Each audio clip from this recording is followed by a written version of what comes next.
for the first time, I feel free to want, to desire. I know what I want, but I'm still a recovering Catholic. And there was other misunderstandings of whatever. But now I'm feeling like I want it all. And then I want more, and I want it now. But here's the thing. You want all that you've asked for, and that's not it all. You want all that you've asked for, but you do not want it all now. For these reasons. First, you can't have it all now because you're not ready for it all now. And if things come to you that you're not ready for, you don't receive them, you don't recognize them, you don't see them.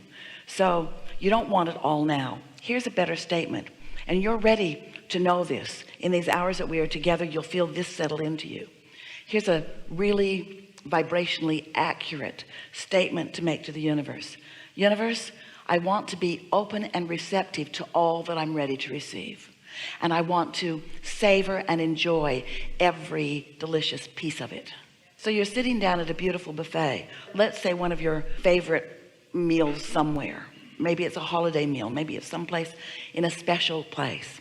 And as you sit down to eat, you would never say, now I will eat everything good that I will ever eat. Now. I'm going to eat it all now.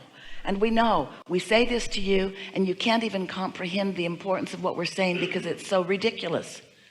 Because you know that you wouldn't want to eat it all now, that you couldn't eat it all now. What you want to say is, oh, I'm open and ready and willing.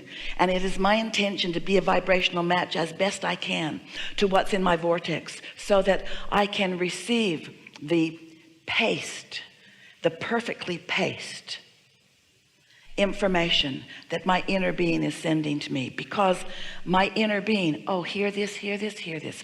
My inner being desires for me to be satisfied every step along the way, not getting it all now in terms of manifestation, but being vibrationally open so that I'm feeling the flow in my being, so that I'm feeling the intelligence in my mind, so I'm savoring the idea of something wanted, and so I'm witnessing the universe that creates worlds, inspiring circumstances and events, and gathering cooperative components to me, for me, because of the value that I am.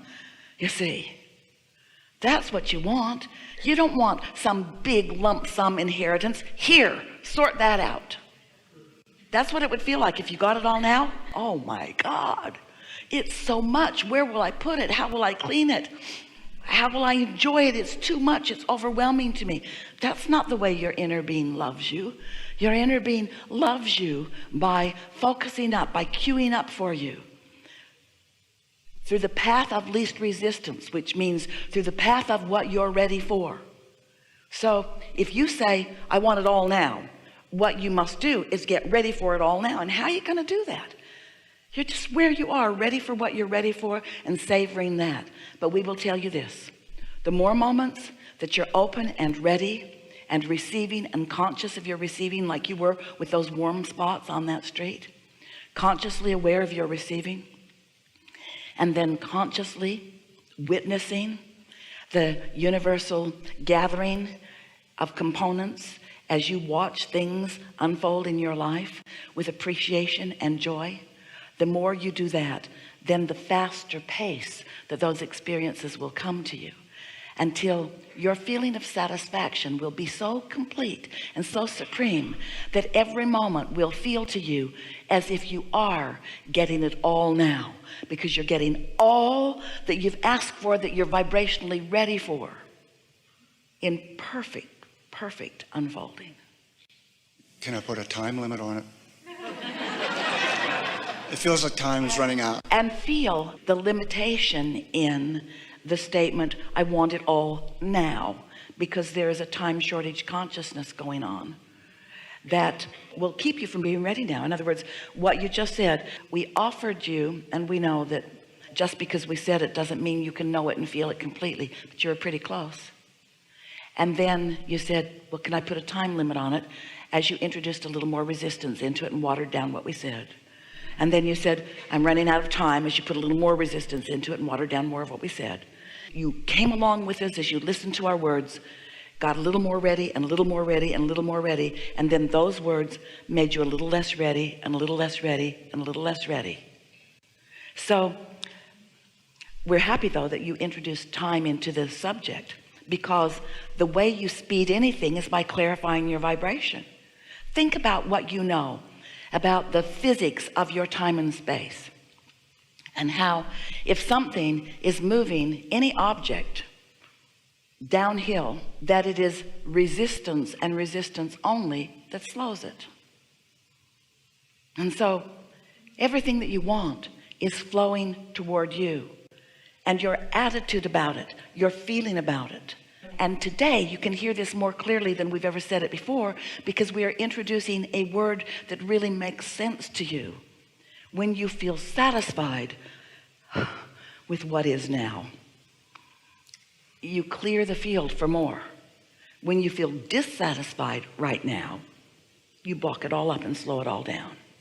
So you're not running out of time, but the attitude that you are slows things down. But you know what the feeling is? The feeling isn't about what you think it's about. It's not because you're not getting what you're wanting. It's that in this moment you're introducing resistance. You see, it doesn't matter. Oh, hear this. We like this so much. We like you to hear this so much. It does not matter how much resistance you have introduced into your equation over time. That is irrelevant. It does not matter at all. Because here and now you stand, and because of all that resistance that you introduced into the equation, you also introduced more asking. So your asking power is greater. Hear this. The more resistance you have fostered and gathered over time, the more asking you have put into your vortex. And so see how it all balances out? Oh boy, I've got more in my vortex than anybody I know, because I've been ornery for more of my life. That is a true statement. So it's like pulling back a rubber band. The further back you pull it, the more resistance you put on it. When you stop doing it, the further it's going to fly off over there. Do you understand the physics of that? There isn't anything that has gone wrong with you having had a difficult childhood and having been indoctrinated maybe into ideas that weren't serving you. That's all right. And we want to say about it blah, blah, blah, blah, blah, because that was then and this is now, and all of your power is now. So here you stand. Yes, maybe like most people with some practiced resistance, but oh baby, what a vortex of well-being you have also gathered. You see, there's a huge vortex that is calling you. And so now it only matters what you do now.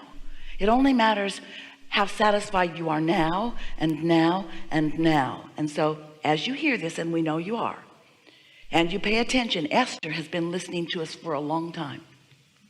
She doesn't hear us so well under these conditions because there's a lot going on with her. She's in the receiving mode. And so she's not pondering it, although she does hear some of it. But when she listens back to the recording, that's when she really hears it. And you would have a hard time understanding the thousands upon thousands upon thousands of hours that Esther has spent listening and processing this material and applying as best as she can to her human experience the things that she's been learning from us.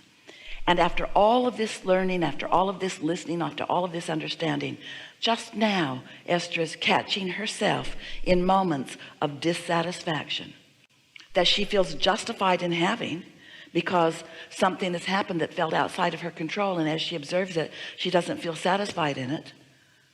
Dissatisfaction slows everything down, and satisfaction speeds everything up. So if you feel like you're running out of time, it's not a good way to feel, but it's how you feel. You can't help how you feel, so it's how you feel. So for now you're slowing it down while you're putting more in the vortex, and that causes a tension within you, because you ask and don't let it come, and ask and don't let it come, and ask and don't let it come. But eventually you're going to let it come when you croak. When you croak, there's no resistance. But we think it's a good idea if you just softly, with ease, begin practicing some of these things that release or reduce resistance, and let everything from your true heart that you have been asking for show itself to you to the degree that you are able to receive it. Don't take score of how fast anybody else is getting anywhere, because you don't know. You just don't know. You don't know about anyone else. You can only feel your own vibrational relationship to your own allowing or disallowing, to your own satisfaction or dissatisfaction. Well, I think you answered. That was a concern or a fear that I would be an old man on a deathbed with like, aha, now I know. That, and not even then. Because you never get it done. We're dead and we don't know it all. We're waiting for you all to have a new experience where you ask a new question. And when you ask a new question, then the law of attraction works the same for non-physical as it does for everyone else. We never get it done. It is really time to embrace that notion. You are eternal, which means never done, never done, never done. And maybe it was the Catholic upbringing, maybe it was the harshness of your childhood that conveyed to you this flawed premise that there's a certain amount that you need to get done, and if you don't get it done, you'll be punished. And it's not like that. It's unpunishable because there's no getting it all done. Two powerful laws of this universe. You cannot get it done, and it's never wrong. You can't get it wrong, and you can't get it done. The reason that it's never wrong is because you can't get it done. In other words, just because you weren't ready doesn't mean you were wrong. It just means you weren't ready.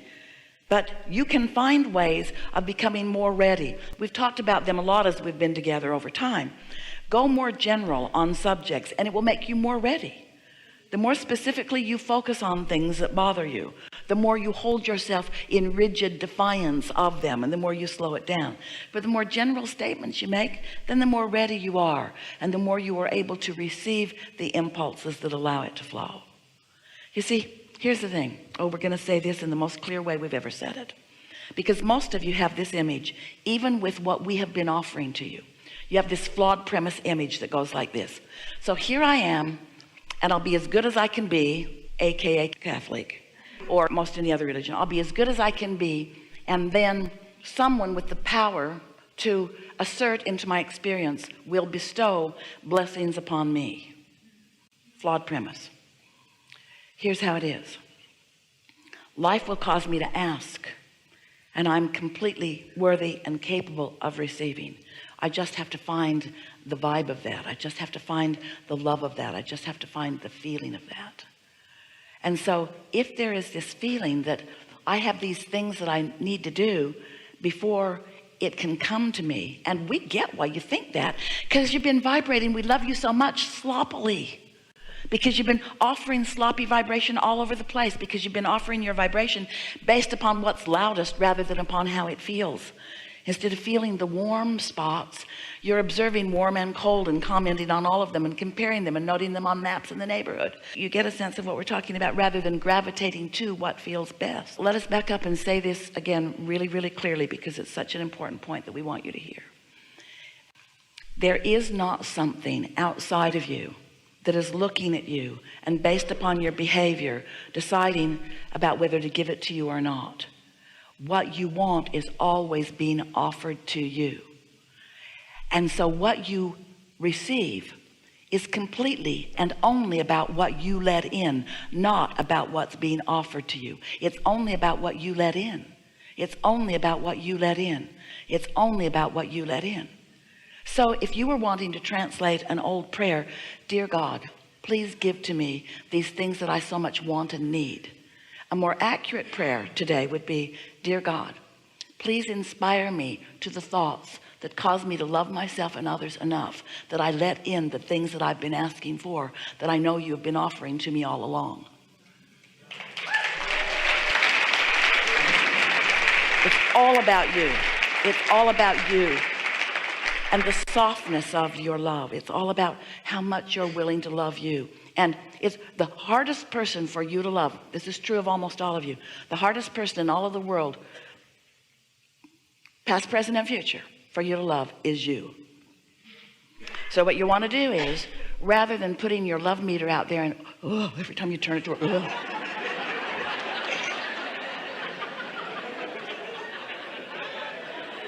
oh, look over there. Look at that pretty kitten of a thing. Look at that lovely, lovely thing. Look at that. Look at that. Look at that. Look at that